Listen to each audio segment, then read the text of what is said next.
Let's get ready to mumble! Tonight on UCR Wrestling, it's a sting in the ring as three wrestlers join Luke and Brooke for the ultimate cage match. First to enter the ring, if we can get him away from the mirror, is Vinnie Vain. With years of experience at Australia's top level, Vinnie has captured multiple championships and accolades whilst wrestling some of the world's top performers across a variety of the country's best companies. The dual champion and leader is also an activist of the hashtag Free Chris movement. He's here, he's queer, and he's here to instill fear. Silvio Milano had his first match at just 15 years of age and has been in the New South Wales wrestling scene for 7 years. The 6'5" charismatic tag team champion has made quite the reputation in the ring. And representing the ladies, proud American expat Nikki Poteet is not only a strong, brawling beauty, she also has the brains to back it up and take on these boys. Nikki is the ultimate knockout bombshell. Join us for a UCR SmackDown extravaganza that you won't want to tap out of. UCR, Sting in the Ring. Good evening, America. Good morning, Australia. Look, we are pretty excited tonight, aren't we, Brookie? Because we've got three amazing guests with us. We thought we call this one UCR Wrestling Sting in the Ring. Read into that how you want. Look, so we'll go around the room. I always think ladies first. So we've got Nikki with us. Hi. So Nikki, you moved from the States over here to Australia, right? Yeah, so I've been here just about 8 years now. Oh, okay, cool. So you're pretty much an Aussie. You've settled. Well, I'm a citizenship. I have citizenship, so I've got papers. So, but still, I'm American. I don't think we'll ever get that out of me. Do you eat Vegemite? No. Okay, that is one thing that will even saying the word. The smell of it just makes my stomach turn. So sorry. Yeah, I know that's unpopular opinion, already, but unless you've grown up on that stuff, you cannot start eating it as an adult. So. Absolutely not. Let's go clockwise. So we got Silvio. Silvio, you're a queer wrestler in the industry. You are. And look, how that's kind of trippy for me because that was always one thing. Because I was always huge into wrestling, and I always found my gay circles just were nah. Except for the odd fan here or there that was a fan of China or whatever. It was just not a thing. I didn't sit out at the beat and talk wrestling.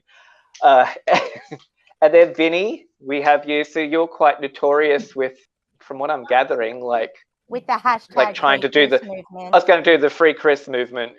and I'm sure that's coming to Brooke's just a terrible partner to Chris. Is that where we're going with that one? No, I am not.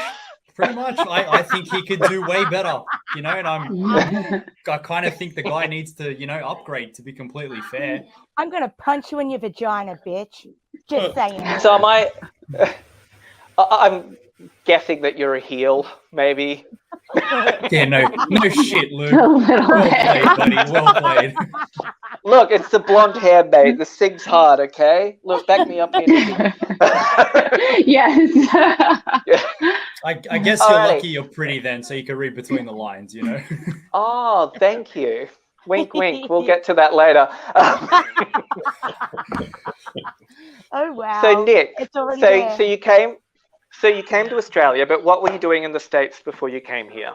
And I'm going to try and blow you up. Ooh, blow me up. Okay. So in the US, so in the US, I kind of did a multitude of things. So I went to engineering school. So I was actually working as a nuclear engineer before I moved to Australia. I did pageants. So I was Miss Virginia. I competed at Miss USA in 2011.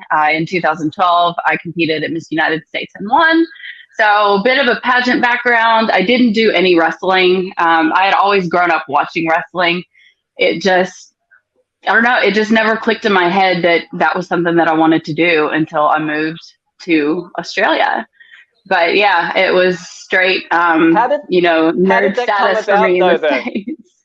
I was going to say, you've So gone from being an actually- academic and a beauty queen. Like, how did you just fall into wrestling? Yeah, so I was here. I'd actually matched on Tinder with a wrestler. So he said, Oh, I won't say who Was it it Vinny? is. Was it Vinny? No, it wasn't me, Vinny. bro. Nah. Come on. She'd It be was so Silvio. lucky. No, I'm kidding. So I won't say who it is. But we matched on Tinder, and so there was a show in Sydney. So I'm just sitting there by myself watching this, and just something in my head clicked, and I thought, I can do that. That's what I want to do. So I spoke to that wrestler after the show. Like, we didn't really hit it off that well. And so originally I was just going to do like the post-match interviews and interviewing wrestlers and doing those sort of videos with them. And then just speaking with the trainer, he said, well, why don't you come train? And I said, like, what, I can just train? Like, you can train me to do this? He's like, yeah, come on. And so I started training in Newcastle, and that was that. That's so that was about amazing. 4 years ago.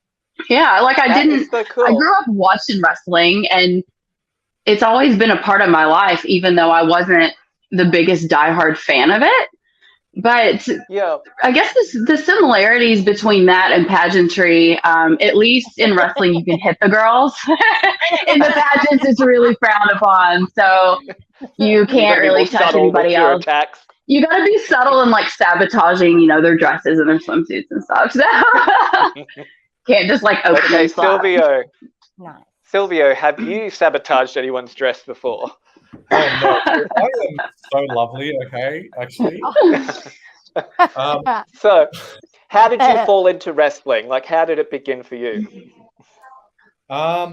This is a question I get a lot, and I mean, every time I'm always like, it was just kind of weird. Like, watched it as a kid, but I guess that's kind of everyone's story, really. But I was just really lucky in how I fell into it. I remember seeing a local wrestling show when I was like 8, I think it was, and ever since then, I knew Australian wrestling was around. And then one time, like during school holidays, there was a place that was doing a wrestling dream camp thing that I just Googled, and I was like, oh, this is just a thing you can go and do. Like, why don't I look into this and see it? So I applied for it, did the dream camp, had my first match at 15, and I was like thinking I was top shit, being like, oh, I'm a wrestler, blah, blah, blah.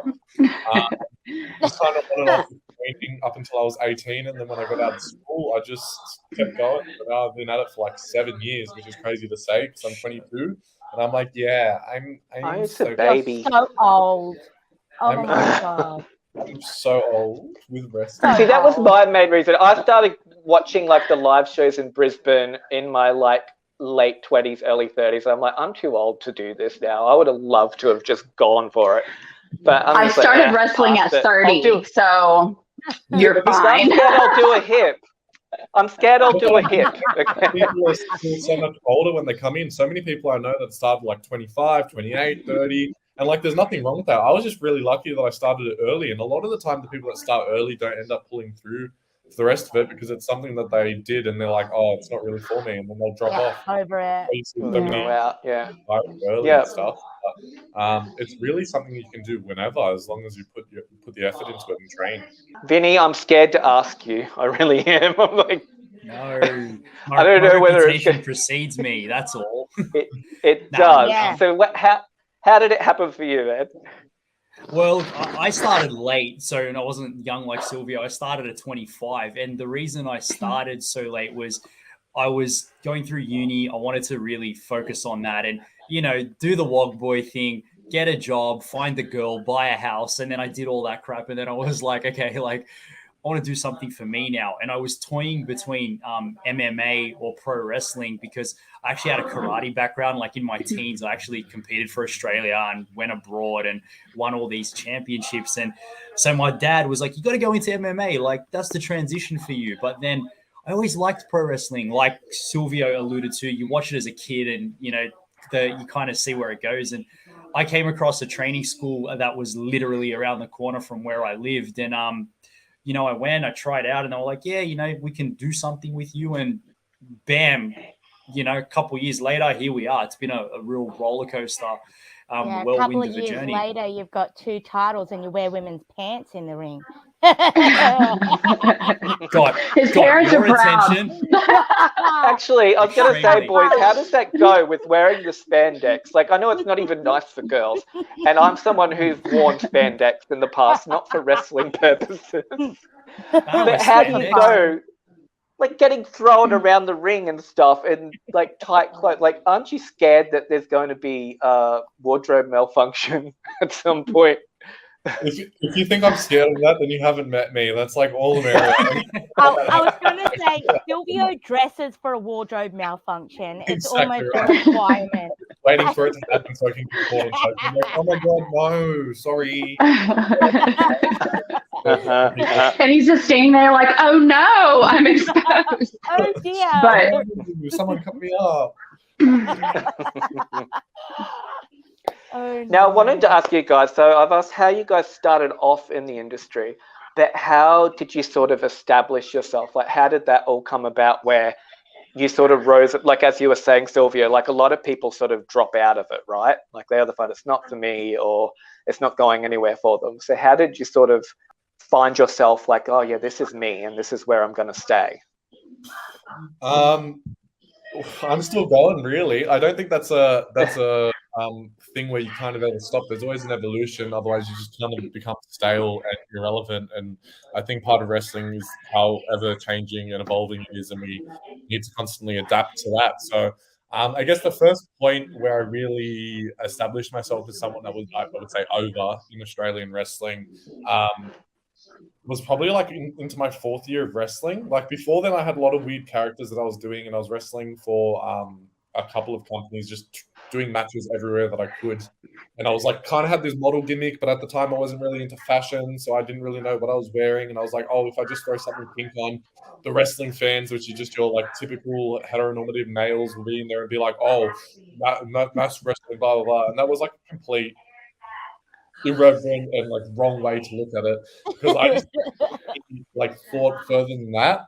And then when I kind of realized people were just doing things that they wanted to do and like give themselves an opportunity to like extend fun things about themselves, whether they wanted to be a superhero, they wanted to be a character, they wanted to be a villain, they wanted to be a demon or whatever it is, I kind of just was like, okay, well, what do I like doing and what am I like with my friends and around people and how can I bring that out? And I was just like, I'm very outgoing, I'm very energetic, I love things like drag, ballroom culture and all that stuff. So I kind of brought that in, and that was like the first time that I brought Shane Ben in, which was the testament to that character. And I guess that really established itself when I first wrestled Melina. I think was the night that I can recall that was like, this is the moment that I think people are like, oh shit, this guy's great, because it was like a match with 6 people and I was the only heel in that match. And the noise, it was like noise pollution coming from this one small wrestling arena. It was great. And I was like, yeah, this is the shit. Like I don't. That was Go, right? Yeah. That was Go. Yeah, I remember that. Yeah. Yeah. And I think that's also my whole family was there as well. And I think that was the moment that my dad stopped looking at it like, oh, he's just doing this for fun. And he was like, fuck, no, he's really on his shit. Like, he's good right now. And I'm like, yeah, that was kind of the first moment that I stepped into that.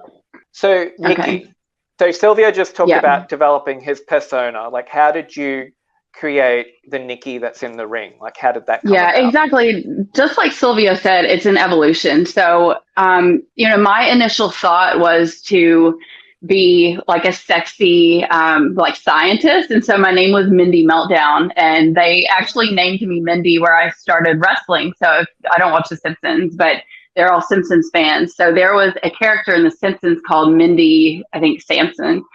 And she was a sexy nuclear engineer that worked with Homer, and she loved fried chicken and donuts and beer. And I love fried chicken and donuts and beer. And so they were like, you're Mindy, like you're a real life Mindy. And so I was like, okay.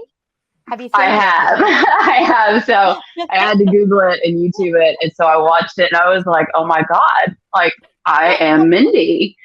So, I went with this for a while, but I don't know if it's like this in the US, but in Australia, some promoters can try to morph you in ways that really don't work for you. And that's part of where you need to find out who you are as a wrestler. And so I kind of got turned into this weird cartoon character that wasn't sexy at all, because like that's part of my persona, is like I wanted to be like that sexy wrestler. And that's what I loved about watching like the divas and, the bras and panties wrestlers. A lot of people don't like that, but I love that aspect of it. So like, it's totally me. It suits my personality, bra and panties and bikinis.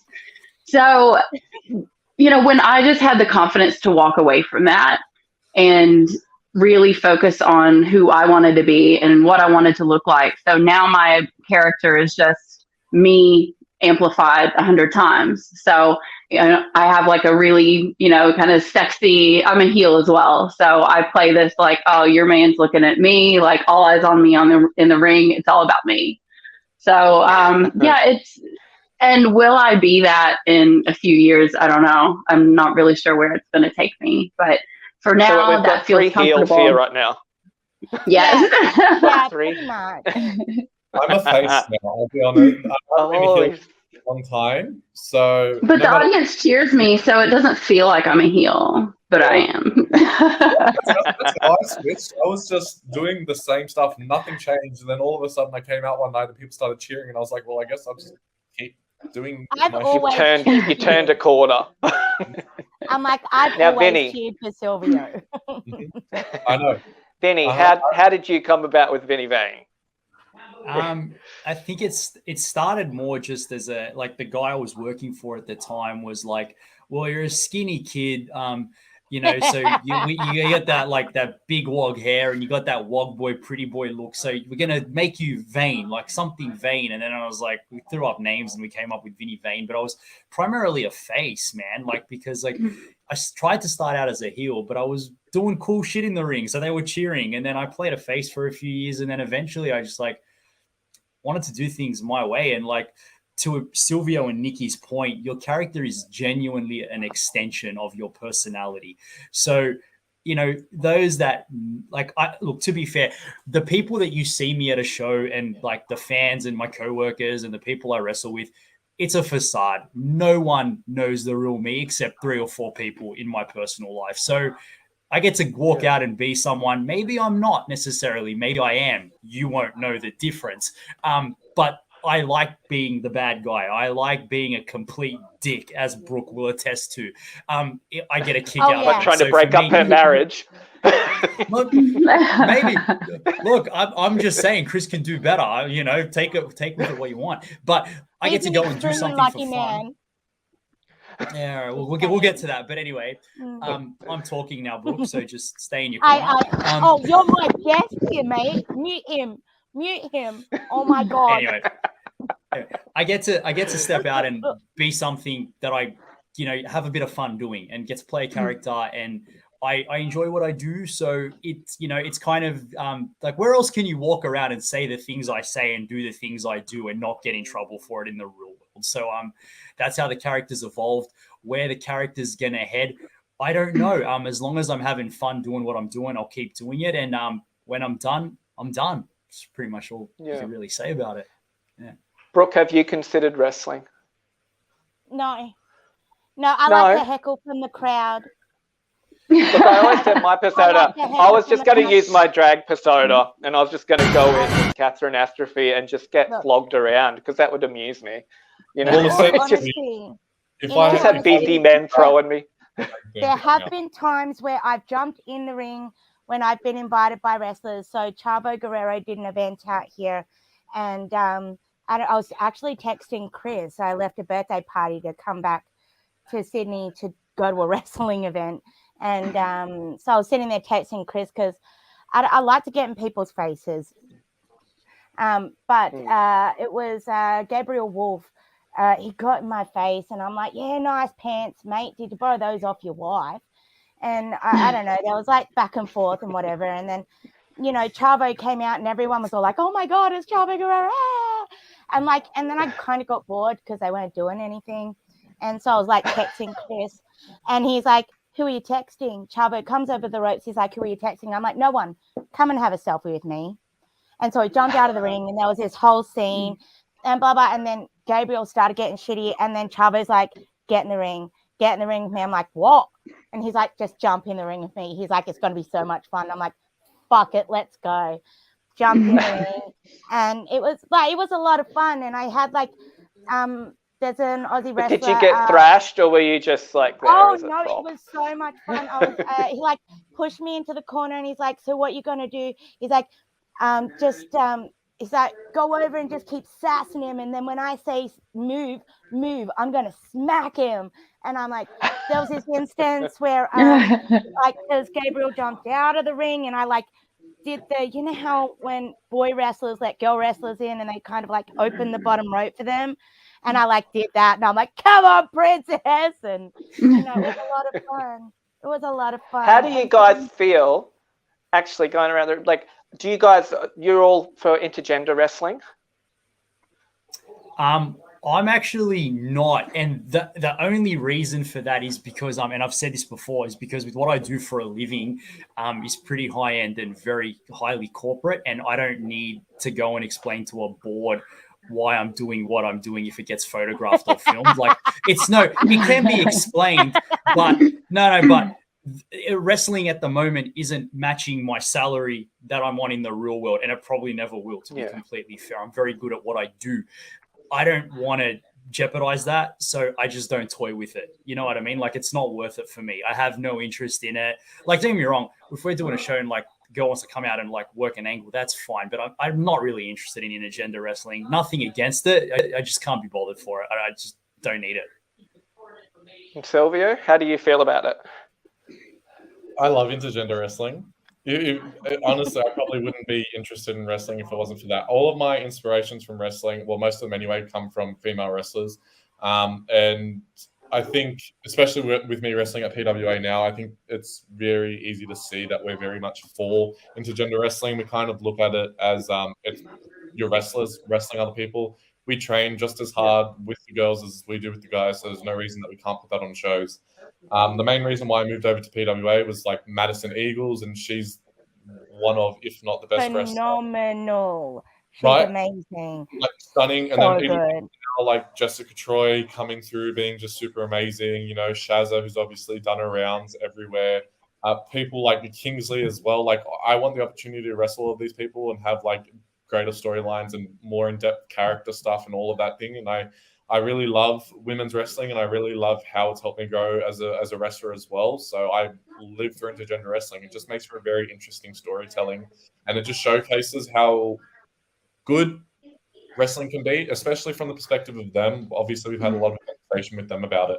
A lot of the time, like Shazza was saying, when she was like coming through and wrestling, there was like 3 or 4 girls wrestling in all of New South Wales. So you'd be wrestling the same boiler room of people, and you wouldn't be developing much as a talent. Whereas if you get to wrestle with people that you actually train with, you develop so much more and become such a better wrestler as a result. So for me, I'm all for it. You know, I'm all for progressiveness within wrestling. I think that just comes with me being a queer wrestler as well. You know, we already have to fight so much and against. Nikki? I've seen you beat a guy up, so I was like, haven't we all? I mean, yeah. So my stance on it, I'm 5'10". Like, I'm one of the taller women in wrestling, so it is. I guess it's not annoying is not the word, but I guess it's just kind of disappointing for me because there are certain moves that I would like to be able to do with another person that would showcase some things that I can do and my abilities that I can't do with females that are a lot smaller. So from that aspect, like, yes, I would like to wrestle men, but I feel like the match has to be believable. So having a smaller female wrestle a big guy who just normally smashes people, you know, that's not believable, because if he's going to, you know, lay one hit on her, she's going to be down the whole time. And those types of matches, I don't think make sense. And I wouldn't do a match like that. But to have a guy my similar size, like, of course, I've done intergender matches and they're some of my favorite that I've ever done. So, yeah, and a big part of me is for it, but I think it has to be somewhat believable. I would love to see Nikki smack the crap out of Vinnie. I would just love that. I wouldn't smack her. Oh. No, it's kind of funny because like I don't mind it. I just don't want to do it, if that makes sense. Like I think it serves a very good place on the card, especially in like 2022. Do I want to be in the match? Not really. But you know what kills me is like if I say I'm not interested in intergender wrestling, I get hung for it because it's like, oh, you know, like I get called everything under the sun. But if a female was to say, I don't like intergender wrestling, it's totally fine. That actually annoys me, to tell you the truth, because it's definitely a double standard. You just won't wrestle females because they're prettier than you. So maybe that's absolutely. I can't argue like with to that. Be the prettiest girl in the ring. It's fine. Absolutely. Well, it's not hard against you. That's why he won't get in the ring with me. 100%. I've been in the ring with you quite a few times. Well, WWE moved away from a lot of intergender because if you guys all remember, like the Raw era when like they would have, you know, China was huge and she was physically huge as well. So her matches were believable against the guys. Yeah. And that was a really big push. Well. Yeah, so there's been Beth. And they did put Beth in the Rumble, but that was after they sort of moved away from intergender matches. Because I even remember like when what was it? It was one of the Dudley guys who put Bubba Ray put May through the table. Yeah. Like that to me was just so ludicrous, but that was so entertaining. It was just so stupid. Like you know, this old lady in a neck brace.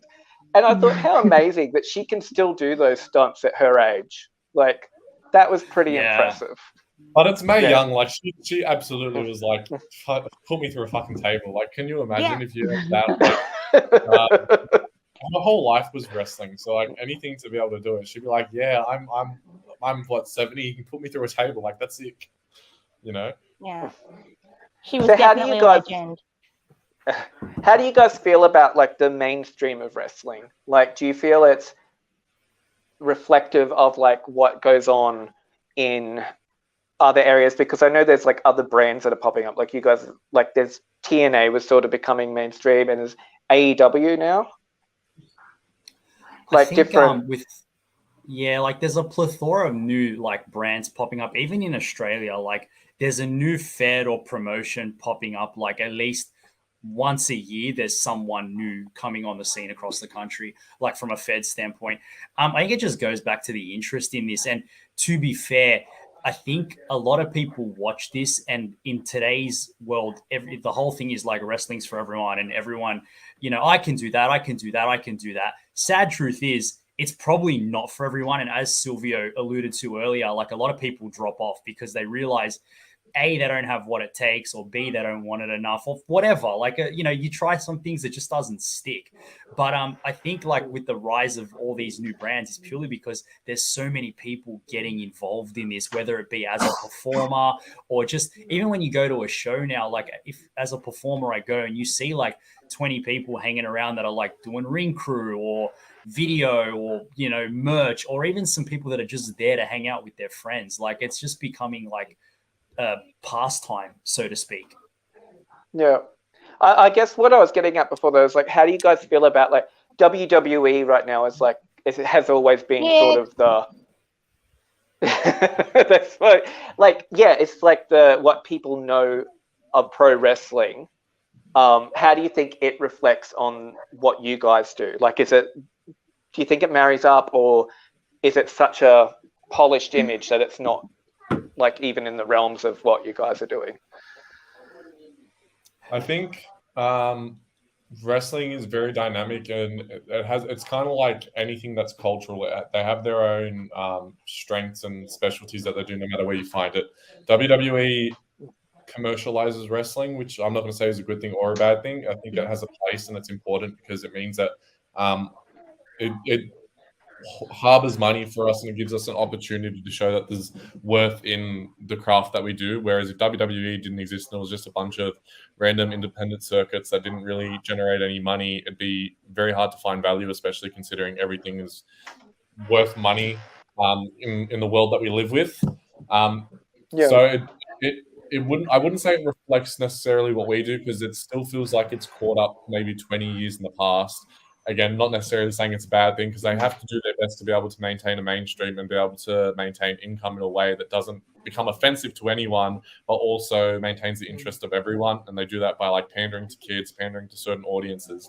But when you have certain promotions that pop up like AWE, like New Japan, like Shimmer, like Stardom, all of this stuff that really has more attention now than it ever has had before because of the internet and because like of the lack of importance of WWE now. It gives us more versatility in wrestling, and it shows people that there's value to more than just what WWE wrestling is. WWE some time ago was just interested in the typical 6'5" built man, did this like typical way of thing, looked like a model carved out of stone, that type of nonsense. And now we're really just diversifying the field of talent that's there, which is now more reflective of what we're doing. So some of us now, even when we're wrestling, don't aspire to wrestle in WWE. Some people aspire to wrestle just in Stardoms, in New Japan, in AWE. Like they want the opportunity of choice and not feeling like they have to be confined to this one thing. So to answer the question in a too long don't read statement, I don't think it reflects all of wrestling, but I think it reflects an important part and a valuable part of wrestling. Right. Like I completely agree with what you just said as well. And WWE is great. And a lot of people, when I say I do professional wrestling, they're like, oh, like WWE. And I was like, well, yeah, just for the overall gist of what we do. But I think the independent scene just adds so much more because WWE, they are wrestling for an audience that is going to follow these characters, and they follow and they watch each show. And I don't think that they can have as much freedom and versatility in their characters as maybe we can have in the indie scene. So, me with my character, it can continually evolve, show after show, promotion to promotion. Whereas characters that are in WWE, I feel like they're more, locked into that one character for an X amount of time. Mm-hmm. If that makes sense. It does, absolutely. And I think that was like great answers because that's sort of where I was going, because I feel like WWE is very important. It's how I was introduced to wrestling. But I feel like it's become a very sanitized product now. And I enjoy watching more of the indie stuff because there's just some crazy shit going on in the ring. And I'm just like, yeah, like that's what I like. You come for a show, right? Right. So what's some of the craziest stuff you guys have done in the ring? I'll start with Vinny because I know that he's probably done some off the hook shit. I've done pretty much every type of match there is. Like I've done cage matches, I've done TLC matches, hardcore matches, street fights. So we're going crazy. Like I've jumped off cages, I've jumped off ladders, I've thrown myself onto ladders, I've thrown ladders and chairs at people, I've split a guy's head open. It was an accident, but shit happens. I've done a lot. Like I've done plenty of crazy shit. Like I stopped once I had a kid, to be completely fair. I was like, I'm not doing that stuff anymore. And if you want me to do it, fucking pay me. Like that's my stance on it now. So if you want me to do something stupid, you're going to compensate me for it. Yeah, I don't know. I wouldn't really say define crazy. What's crazy? Because the sad truth is 30 years ago, the leg drop was crazy. It was Hulk Hogan's finisher. But now you got, guys doing, top rope Frankensteiners and getting up straight away, and it doesn't really mean anything anymore. Like I think every time I work in indie show, you see someone pull out a Canadian destroyer at least twice on the card, and that's devastating. But now it doesn't mean anything. Like I saw these two blokes pull it off in a Rumble match once, and the guy got up straight away like nothing happened. So the idea of crazy has clearly evolved over the years. Well, I guess what was the most dangerous thing you've done? Because like you said, you split someone's head open. Like, have you ever been really hurt as well, like doing a stunt or?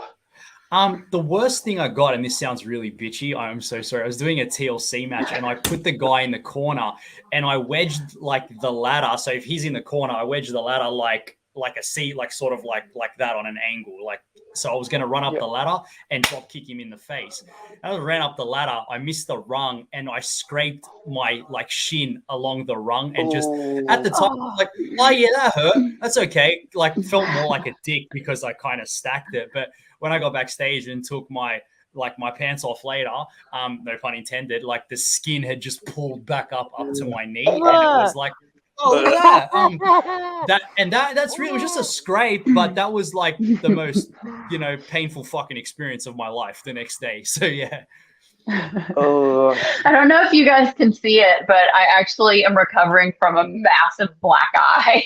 So this whole side of my face was completely swollen. I've covered it up with makeup, but Yeah, and I've like Well, put you've the done a same good color job. eyeshadow on so that you can't tell. But yeah, so Wait, Nikki, we had this a happened little. in the ring, right? We don't need to send for Yeah. help. Or anything. Yeah, no, none of that stuff. Blink It did twice, happen in blink the ring. twice. It's on film. It's on film. It did happen in the ring. So, we were just into it. And so the girl I was wrestling just overshot her leg drop. And like, she does a massive leg drop. Like, she fell from like 20 feet out of the air. I don't know how she got up that high, but yeah, she sat on my face. So, it was luckily towards the end of the match. Like, if we were joking after, it was kind of funny, but it was like, if your face doesn't look like this after a girl sits on it, then you're doing it completely wrong.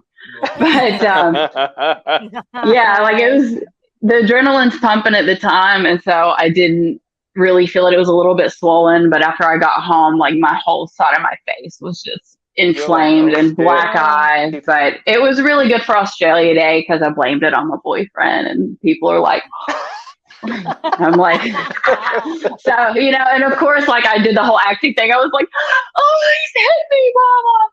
But yeah, no, some girl just sat on my face. Silvio, what about yourself? Have you ever suffered like traumatic? Just say you probably. I don't no nonsense.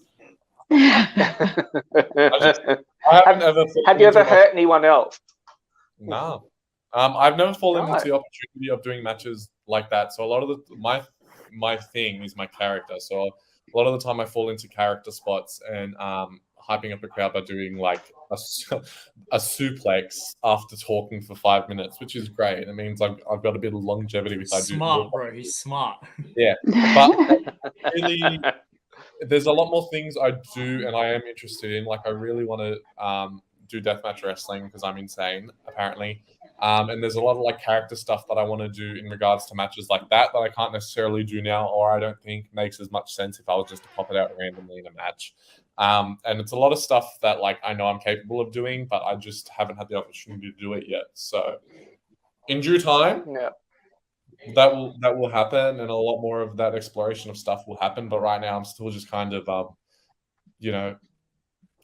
suplexes and fans, I remember one of the craziest matches I watched. It was on YouTube actually, and the male wrestler was Chris. He was a heel. I want to say Dickens, but I'm not sure. Versus Kimberly, and so it was an intergender match, and he sort of like held her up over his back like she was on the cross almost, and just launched her. And obviously they'd rehearsed it together, but on the night they'd left the ring bell in the corner of the ring, and her fucking head hit it, and I'm like, oh no, that girl's dead. Ding. Like, and he's like pinning her and shit because he was finishing the match and staying in character. I'm like, no, like this chick's probably dead. Like, stop. But she was okay. She did like a video later to say she's cool. Like, but it was rough. So on that, like, what would be your dream? So if you could fight anyone on any of the mainstream rosters, like, like Nikki versus Kelly, anything like that, like who would be your dream matchup? And we'll start with you, Nikki. And it can be Kelly. Well, like actually, funny story. Like, I was going to do this big match over in the U.S. and they were getting Kelly to wrestle me for it. So that was going to be my U.S. debut years ago. But then COVID happened, so womp womp. But honestly, I would have to say Trish Stratus. So I just think she is an incredible woman. She is absolutely fearless, and girl, just keep rocking it. Age doesn't mean anything.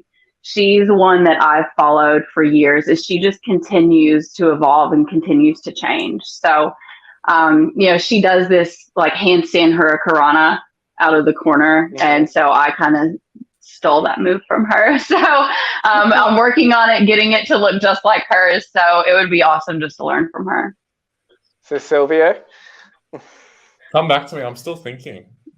Still thinking it over? Vinny? This is that question. I get asked that a lot, and to be honest with you, I know it sounds like a real asshole thing to say, but I don't really have one. Like, I've been fortunate in the sense I've got to wrestle a few of the guys I grew up watching. Like, I got to wrestle Charlie Haas, I got to wrestle all the Mexicals, and they're legends in their own right. So I'm pretty fortunate. So I really don't. I don't have a dream opponent. I just like to wrestle, and I like to, whoever I'm wrestling, I like to be able to learn something off, and take something away from that match that I can then use to get better. So I know it sounds really lame, but I don't have anyone like that. I'm like, yeah, nah, I don't really have a dream opponent, man.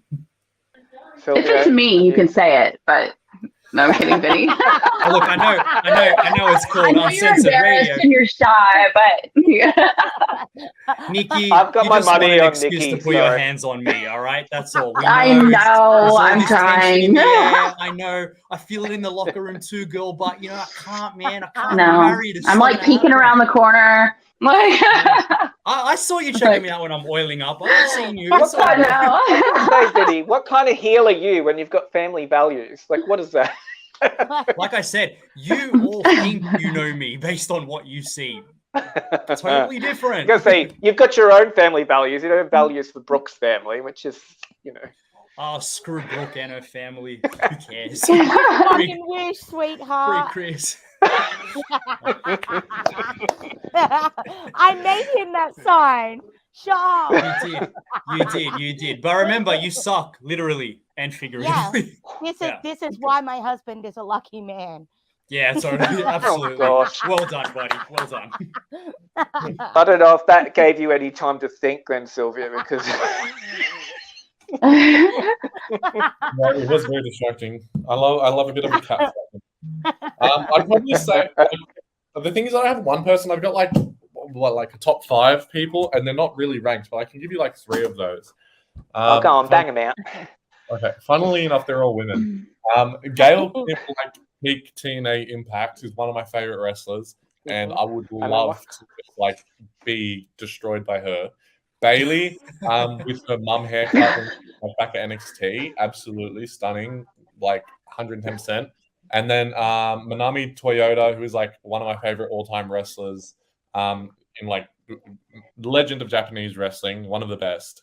And I just super out. She would just outclass me, and I just would like love her for being able to do some crazy like over the body sunset flip pin, and then I just stop her with like me bending over, and it's like wrestling. Amazing. Do what you can, I right? just know I want to wrestle Kelly. That's all I Oh Except for my Nikki. God. Nikki was going to. Wait. Define wrestle. I'm like, let me tell you, when Kelly came out at the Rumble the other day, I got so excited, and my nearly 13-year-old, Vinny, you've met Jaden, huge kid.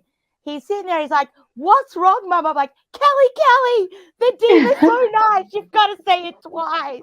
And he's like, "What is fucking wrong with you?" I'm like, "Oh, mate, there's a list. It's okay."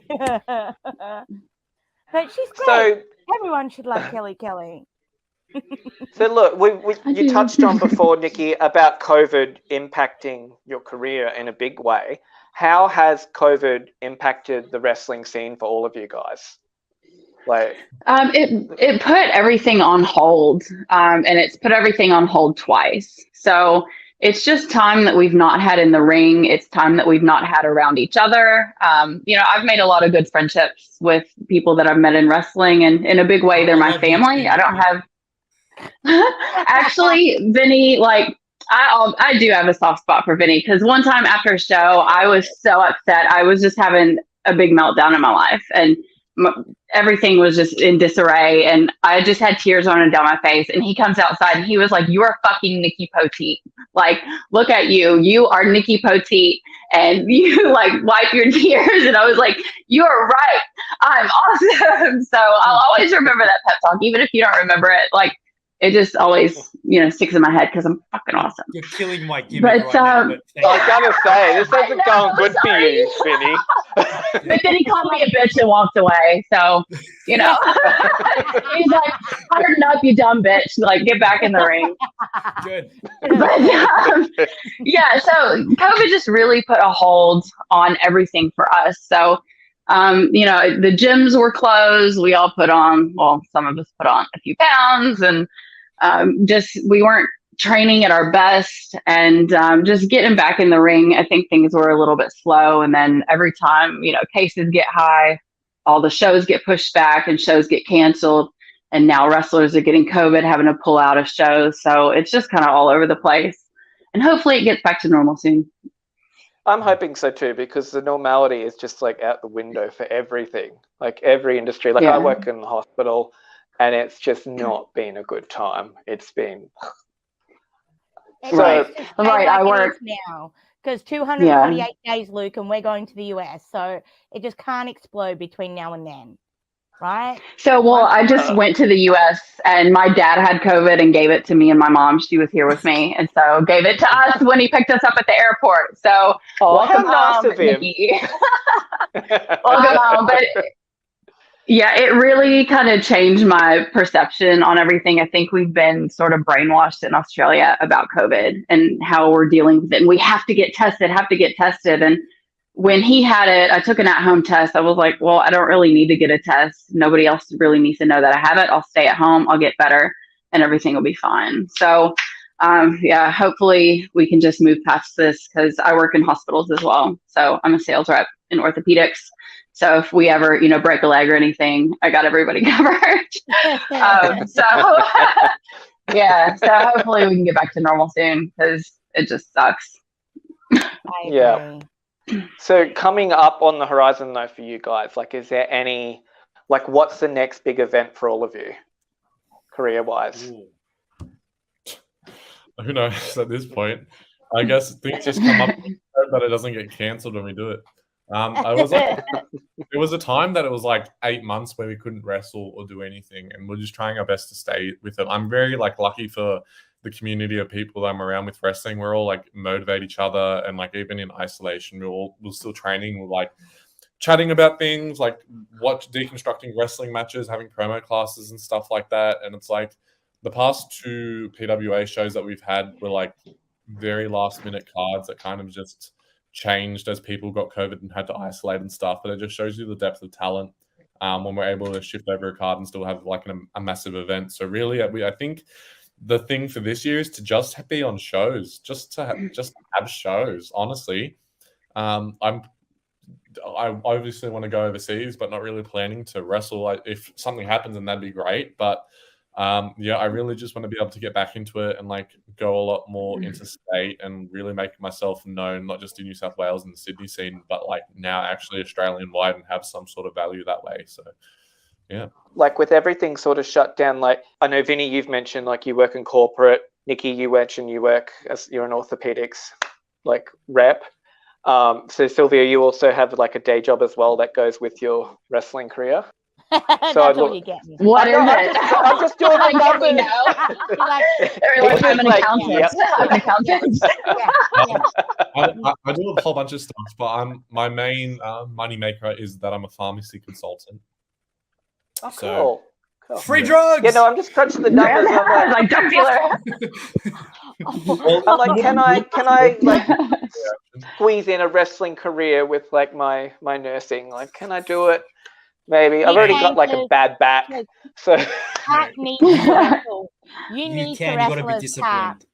You need to honestly, can I tell you something? The hardest thing, right, is balancing work and training and then doing the shows and all the other stuff that comes with life, right? But I think if you want to do it, you can do it, but you need to make sure you're up at 6 a.m. getting that fucking gym workout in. You're eating right. I think if you look at a lot of the talent, and this is no disrespect to anybody, but like I said, I'm a skinny guy, right? But there's a lot of people on the scene that they can do stuff in the ring, but they don't fit the look part. And this is a cosmetic business, and the aesthetic. You have to be taking care of your body, and you need to be eating relatively well. So if you've got the discipline to do that, you'll do well. Hence why I don't consider wrestling as a career, Luke, because I'm chubby and I get nervous. You do get nervous, Bubby, don't you? Really? You're such a big mouth. No one will be able to tell. Oh, no, that's on a shirt, Vinny. That's on a shirt, and I guarantee more people on my shirt than yours, babe. I was going to say, do you guys have martial art backgrounds, anything like that, when you first got into? Yeah, well, you were saying you did karate, didn't you, Vinny? Yeah, I did, yeah. But I did at a very high level. So yes, I had a very strong martial arts background, but I don't really use it in wrestling. It's really weird. I did marching band for 5 years. Does that count? Have you incorporated that into your? I like Yeah. I know. I decided to become a wrestler. Yes.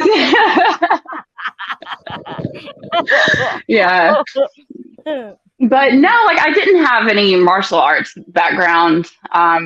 But I had that performance aspect, I think, from doing the pageant. So I think that's really what pulled me through. But I've always been in the gym and working out. So the athletic part kind of came natural. You're just a natural, you know. You know, like. And how about you, Silvio? Were you a martial artist, gymnast, I did dancer? rugby for years. That was very physical, obviously, and I did acting, so I married the two together. But I mean, I started wrestling so young. I didn't really need to do something else. I did mixed martial arts as well, so I guess then I did have a background, but like it's not like I started something and then came into wrestling later. Wrestling was really like the first thing that I did. I didn't realize how young you were, I swear. Yeah, that's the reaction I usually get. I mean, it was fun when I was like 19 and doing like the same level of shows that some other people were doing, and they were like, "Oh my god, I thought you were 24." And I was like, "No, I'm 19 and I'm."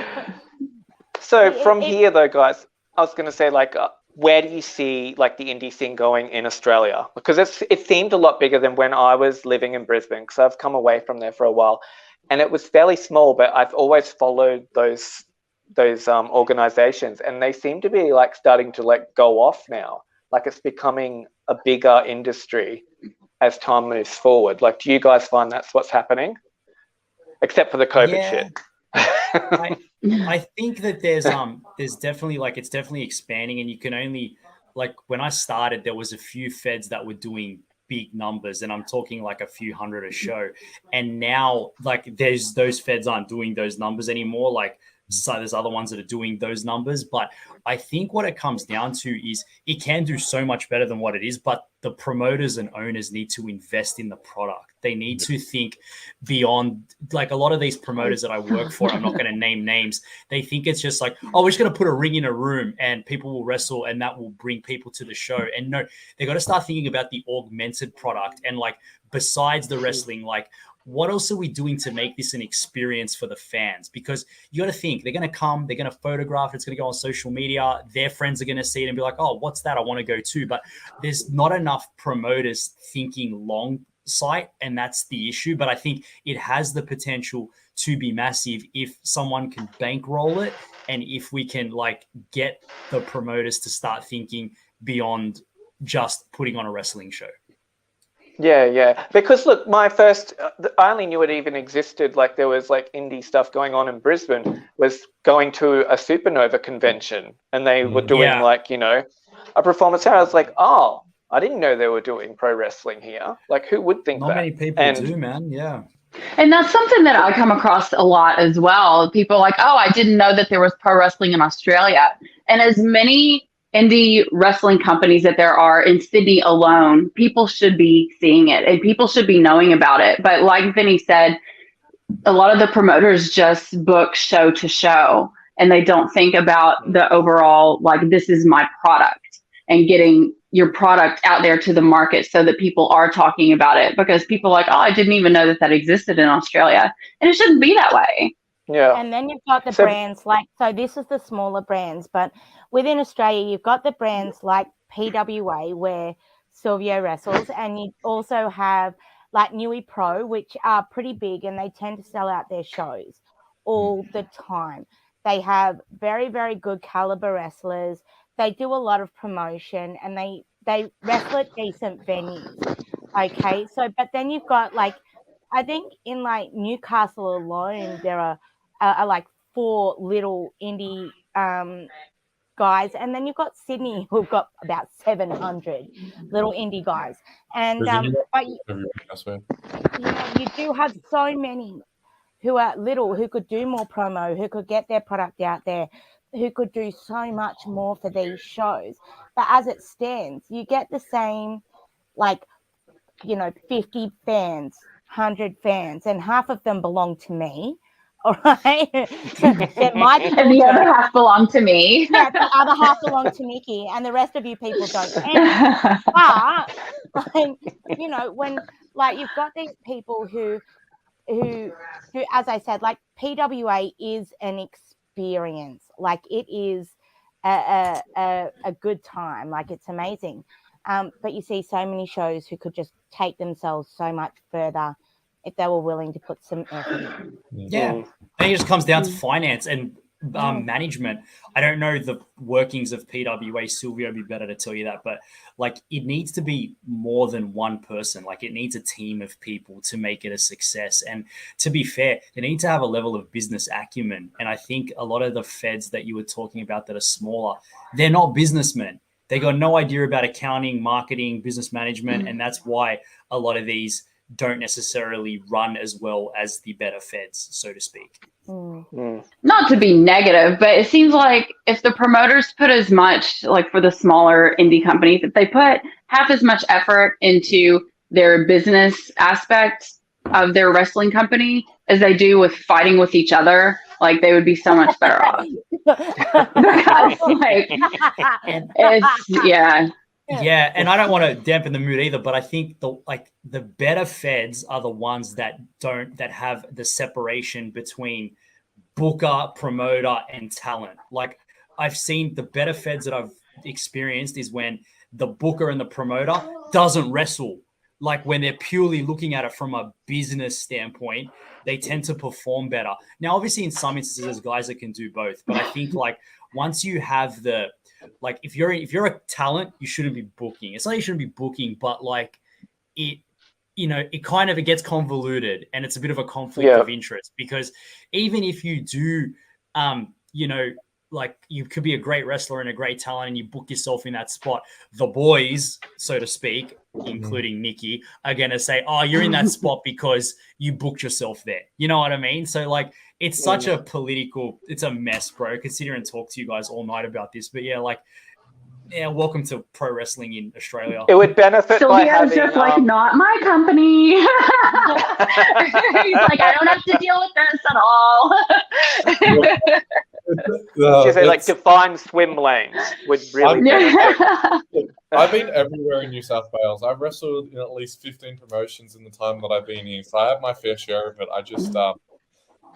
it comes to the individual as well as the promoter and the company. So it's very multi-leveled. A lot of the promotions that I see that I lose interest in are the ones that bookers are talent and they can't get on shows, so then they make their own shows.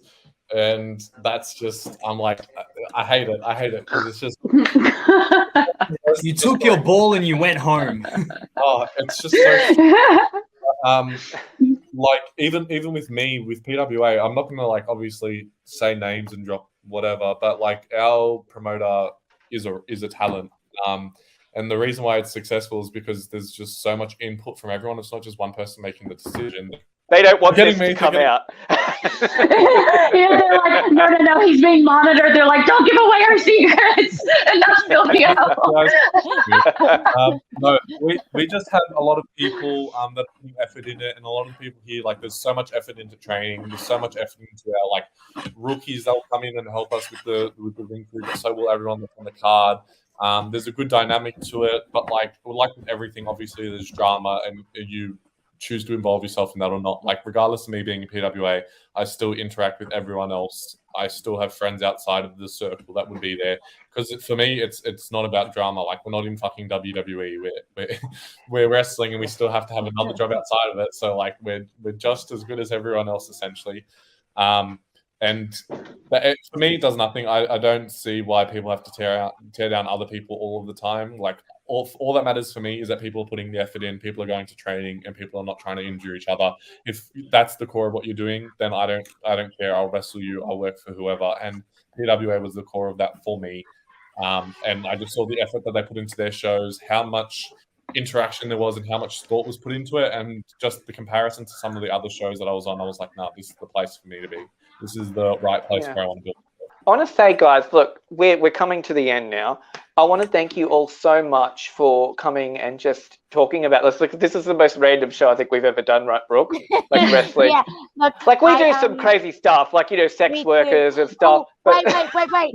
Before we do wrap this up, Luke, do you have a question for the boys?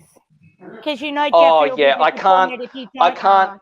I know, I can't end the show, and I'm really sorry about this, boys, but this is just this ongoing thing with one of our American hosts. He asks all our male guests how many quarters, and by that he's asking them their size. You can just refuse to answer as long as I've just said I asked you. Tell him, and you can. Yours. Let's hear it. Yeah, no. Tell him to go ask his mum. I'm sure she'll know the answer. He don't talk to his mum. Ask his dad. Mama? Oh, Jesus. Oh, I love it. These guys asked Perez Hilton how many quarters he was working and he answered. I've measured it, so I know the exact measurement. You know, Silvio, you see some the shit, question. Right? He's all shy.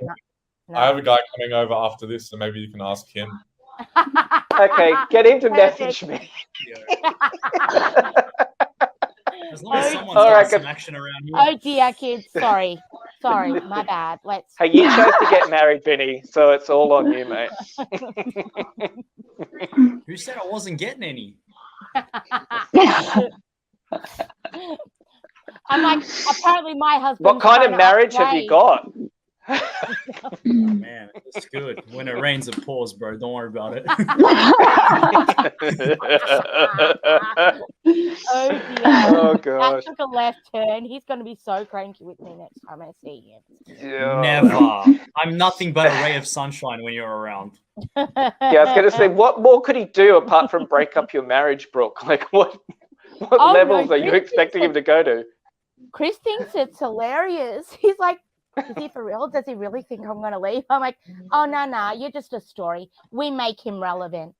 I'm just saying, Chris can do better, okay? Like, I see what's out in the world, and I think he could do better than you. That's all I'm saying. He probably can, but look.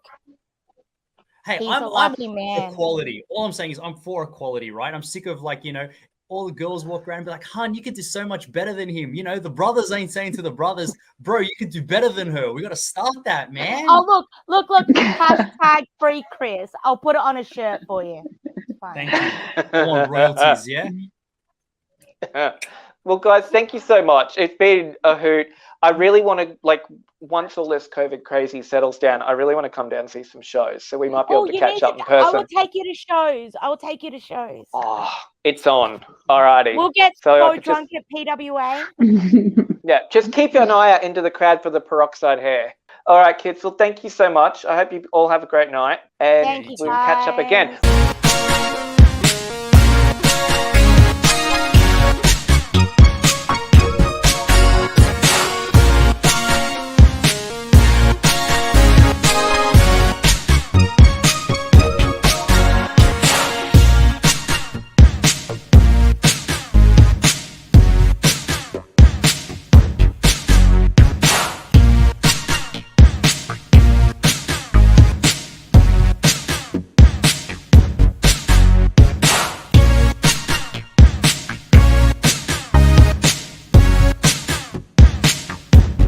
Bonnie will do a bra and panties match with you, Nikki. Oh, yeah.